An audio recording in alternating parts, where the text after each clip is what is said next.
it is your buddy Peace and Harmony with you here today. We're zooming in and focusing in on a very important concept for you to understand when it comes through to the concept of understanding, working through, and getting a handle on a relationship with an emotionally manipulative individual who might be narcissistic, psychopathic, borderline, someone who is presented as a difficult person in your life and you're having a hard degree of struggle and discomfort and anxiety and confusion and oftentimes bewilderment and frustration and anger, it tends to predominate your life, and you need to really get a grip, get an understanding to work through this, not only to understand who they are, but to understand what they happened and unravel that so you can come to terms with it and really come to peace with it once and for all. And before we dive in, I really want to give a huge shout out to those of you who have recently made a donation to the channel, particularly a wonderful young gentleman who just made a donation. I just want to give you my heartfelt thanks of gratitude. I appreciate your input, your commitment, your viewership. Thank you so much for all the continued great hard work that you're doing, and hopefully you're receiving a lot of epiphanies and resources from this channel. It's keeping me inspired to keep the content being produced and created and put out there for you all. And so thank you so much once again.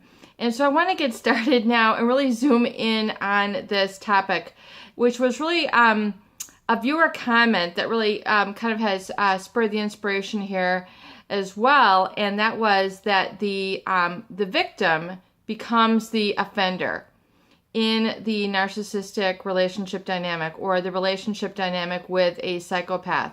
And I do tend to kind of put the two together, even though they're very distinct personality disorders. But however, I feel and find that the victims, the targets, the supply, go through a similar pattern of hurts, wounds, personality traits, and sort of set up in much the same way, although with a psychopath it is much more severe and profound. But really within both situations, there is the experience of just that, where the supply is made to be the offender.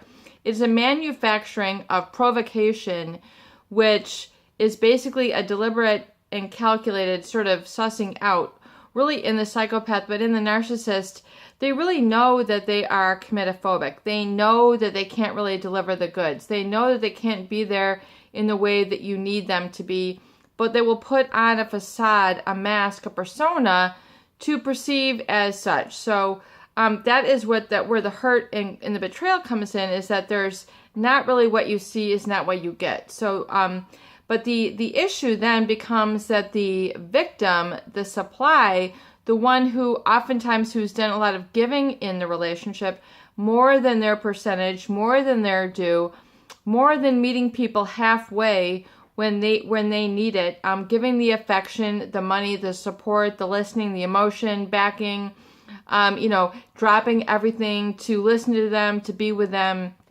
or, putting their life on hold, putting their life purpose, maybe, years and decades, even lifetimes on hold. Oftentimes, I find that people just end up, when they're in perpetual relationships with these people, they don't know their life purpose. They don't know their life voice. They have a struggle getting it, or if it is, it's like a very much of a delayed experience for them, where they can't really become their best authentic self until after the relationship is out of the scope, is out of their system a little bit, and they're able to really understand it and really unravel what has occurred. So when we talk about sort of that provoking, it is because they're able to really see how human you are. They're able to see how vulnerable you are. And they want to get you to a stage basically where they can make you doubt your own good nature. That is really the bottom of it all, because they make you feel, of course, it's a created, manufactured message, which is really meant to throw you off or keep you stuck, keep you wounded, is to have you doubt your own good nature. That which makes you kind, gentle, compassionate, empathetic. There's that word again. Empathetic means having a connection to others, being connected to your higher purpose. being connected to the greater good, looking at the good of all. This is sort of a natural inclination or a natural, what we call intuition, which oftentimes people have, but ends up getting destroyed or dissolved or diminished, minimized, or even worse, in the state of being victimized, turned around as if all is your fault. And you're meant to feel this guilt, shame, again, the feeling that you doubt and even oftentimes question your own positive nature. I find that most people who have been in a relationship with a narcissist or a psychopath tend to go through that stage. And the longer, the worse it can be. Doubting their own good nature, doubting their own strengths, doubting their own ability to trust themselves, their judgment, their intuition, their pursuit of certain life goals and objectives. They keep shutting it down, truncating it, thinking in fragmented thoughts, not experiencing a lot of positive emotions that they should be experiencing because they have been provoked, argued, belittled, judged, triangulated, splitted to the point where they have then been provoked in really not only the relationship, but in then overlapping areas of life into feeling they don't have what it takes. They're not a good person. They're not kind. They're not considerate. They're not loving. They're not gentle. They're not joyous. They can't trust themselves. They're, bad, shameful, wrong, needy. That's the big one. You're too needy. The fact that you even have an opinion is basically you're made to feel like you're too needy. The fact that you need eye contact, you're too needy.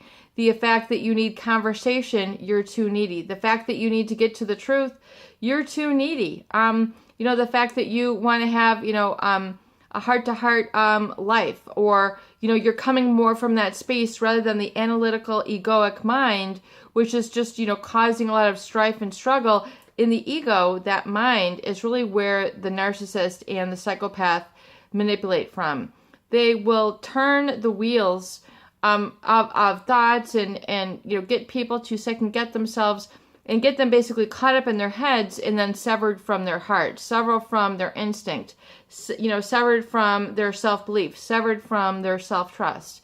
So there's that disconnect, and people then, that's why they feel lost, is because they're disconnected from that, inner guiding system, your inner emotional GPS that says, don't go there. That's not what I like. That's not how I want to be treated. I don't like that, because if you don't like the way that you're being treated, you're going to want to turn away from that. You're going to be repulsed, but oftentimes it is what people then push that experience down because it's too hurtful to acknowledge and realize. I've been with this person for 10 years and I've already had too much water down the bridge. I will never meet another person. I can't start my life over again. This is my parent. I only get one of these. No one else can be a surrogate parent to me, so I have to endure this suffering. Or worse yet, all the excuses. Life is about suffering. Life is about, working hard and being miserable, and then you make it.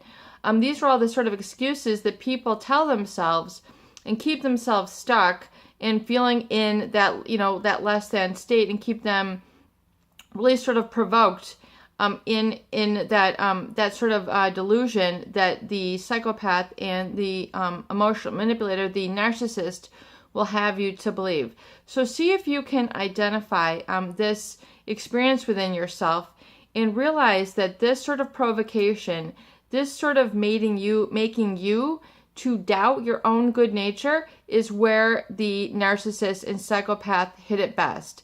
They try to knock you out from your very humanness, that which makes you human, kind, considerate, that of heart.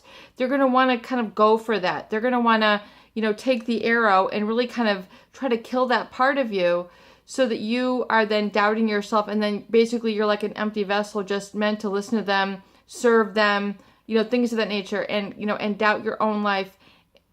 Do you see how it affects, how it makes them feel powerful? It's a very, very sad thing, but realize that is oftentimes the clue, the red flag of an emotional manipulator that is a narcissist or a psychopath. They're going to have you doubt your own good nature. And it's because it is really those qualities that experience in life that they lack themselves. So rather than them coming out and saying it, I'm a heartless person, I don't care about people, I don't care about my own children, I don't care about this, that, or the other thing, that would make them look bad. So up goes the mask, up goes the facade, up goes the status, up goes the high-paying job, to distract you. There goes the big purse, there goes, the whatever. Look at that, don't look at the real me. Look at that, don't look at the real me. Because to that, if you were to see the truth, then they would not be so attractive. They would not be able to surround themselves with the posse of people, etc., that prop up their status. So if you've experienced that, realize it has nothing to do with you. It has everything to do with the erroneous messages of the narcissist and the psychopath. It is your buddy, Peace and Harmony, with you here today, and I hope that these videos do help.